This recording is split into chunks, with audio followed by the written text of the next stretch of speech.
Dumating na nga itong mga drum na gagamitin namin sa paggawa ng bangka. Sa wakas, masisimulan na namin ang pinapangarap namin bangka na gawa sa plastic drum. Tagal na pala namin pinapangarap ang makagawa ulit ng ganitong klase ng bangka dahil nung una nagkaroon na kami ng ganitong klase ng bangka. Noong una kasi 4 na drum lang yung pinagawa namin pero ngayon ganito na karami. Ito na yung order natin drum guys para sa gagawin nating bangka. Bali 10 drum. Kakarga namin sa tricycle ngayon.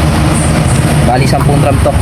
Sisimulan na natin ang ating bangkang drum. In-order pala namin to sa nagdi-deliver ng Copra sa Lucena para pagbalik nila ito yung backload nila. Hindi lang pala drum na order namin ang dala nila pa uwi dahil meron pa ito ibang kasama. Nasa 20 peraso pala ito drum na dala nila pa uwi at hinintay talaga namin makapag-deliver sila para pagbalik nila dala na nila yung order naming drum. Excited na talaga kami ni Papa na dumating nitong order namin na plastic drum para makapagsimula na kami sa paggawa nitong aming bangka. Ang totoo niyan, hindi pa namin nasisimulan ng paggawa ng bangka pero meron na rin gustong magpagawa. Kagandahan lang kapag ganitong klase ng bangka, bukod sa matulin nito pagdating sa takbuhan, meron dito laban pagdating sa kargahan. Dito kasi sa amin sa San Andres, Quezon, wala ka talaga makikita dito ng bangka na gawa sa plastic drum. Unique talaga dito sa amin ang ganitong klase ng bangka dahil wala itong katulad at kapag nakasakay ka dito ay para ka talaga nakasakay sa speedboat. Hindi kasi ito ganong nakalubog sa dagat kaya magaan talaga ito sa makinang dalhin. Dinamihan talaga namin ang pag-order ng drum para medyo mahaba-haba yung bangka na aming gagawin. Dati kasi sobrang iksi ng 4 na drum kaya ginawa namin 10 para medyo mahaba yung bangka at hindi gaanong mga tangunahan kapag nananakbo na. Hindi pala namin nakarga lahat ng drum sa unang kargahan dahil kinapos kami sa panale. Agad talaga ito sa panale dahil medyo may kadulasan talaga ito kapag tinatalian. Hindi rin pala kalayuan ang pinagkakutan namin nitong drum dahil ng minuto lang naman ang biyahe papunta dito sa amin. Oras na lang ang hihintayin, makakapag-start na kami sa paggawa nitong bangka. Pangalawang bangka na pala ito na gagawin namin ni Papa. Yung una namin ginawang bangka ay gawa sa plywood at ito naman pangalawa ay yari sa plastic drum. Pero sa tingin ko mas mahirap ang paggawa ng bangka na yari sa plywood kaysa dito sa plastic drum dahil sa plywood marami ang pagtatabas kasi dito sa plastic drum ay ito na yung susundan. Dito pala namin nilagay ang mga drum malapit sa kahoy na hinakot namin noong nakaraan dahil dito na rin namin bubuuhin ang bangka. Mas lalo nga akong na-excite na nakompleto na namin ang drum at kahoy dahil ito talaga yung pinakakailangan sa pagbuo namin ito. Ang tao palang gusto magpabuo kay Papa ng bangka gaya nitong bubuuhin namin ay walang iba kundi yung naghakot ng kahoy namin na gagamitin. Nakita niya daw kasi yung dati namin bangka na gawa sa drum kaya gusto niya rin magpagawa. Ang advantage kasi nitong bangka na gawa sa plastic drum kahit ipadpad pa ito sa batuhan na hindi talaga ito mabubutas.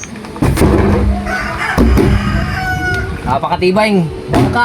Oh, kahit ang pasin na malakas sa alon, hindi matitibag. Siyempre pagkatapos namin ibaba lahat ng drum, binalikan din agad namin yung naiwan para makompleto din namin kaagad. Medyo maluwag-luwag na tong karga namin dahil 4 na piraso na lang to pero hindi namin alam 7 piraso pala to na karga namin nung una kaya 11 talaga yung dala namin. Hindi na namin binalik at kinuha na namin ito para pag oras na kinulang kami habang gumagawa meron kaming makukuha. Akala kasi talaga namin 10 piraso yun dahil nakabukod pero meron palang isang nakasama. Kung hindi man namin ito mauubos gamitin itong mga drum namin sa paggawa ng bangka, pwede na rin ito lagayan ng tubig. Eto guys, kompleto na natin. Bali 10 drum na nakakot namin.